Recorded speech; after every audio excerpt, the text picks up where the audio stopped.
కేంద్ర కేబినెట్ కీలక నిర్ణయాలు, రాజస్థాన్ కోటాలో గ్రీన్ఫీల్డ్ ఎయిర్పోర్ట్ నిర్మాణం, కటక్ భువనేశ్వర్ మధ్య 6 లైన్ల రింగ్ రోడ్ నిర్మాణానికి గ్రీన్ సిగ్నల్, ఆన్లైన్ గేమింగ్ బిల్లుకు ఆమోదం. ఎన్డీఏ ఉపరాష్ట్రపతి అభ్యర్థి సిపి రాధాకృష్ణన్కు ప్రతిపక్షాలు మద్దతివ్వాలన్న ప్రధాని మోదీ, సైద్ధాంతిక పోరాటంగానే జస్టిస్ సుదర్శన్ రెడ్డిని పోటీకి దింపామన్న విపక్షాలు.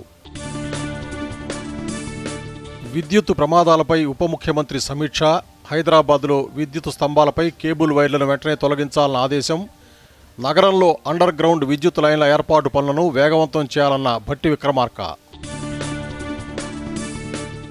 కాళేశ్వరం కమిషన్ రిపోర్టుపై స్టే ఇవ్వాలంటూ హైకోర్టును ఆశ్రయించిన కేసీఆర్, హరీష్ రావు, నివేదిక ప్రభుత్వం కోరుకున్న విధంగా ఉందని ఆరోపించిన బీఆర్ఎస్ నేతలు.